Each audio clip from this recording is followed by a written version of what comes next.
अरे चालू ठेवून कुठे गेलाय बघ ना. ओ पुढे घ्या ना गाडी.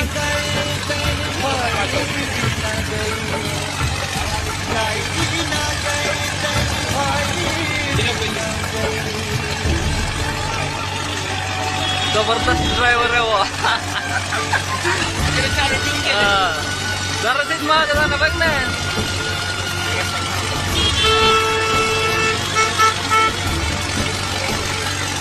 आता आला वो बाई.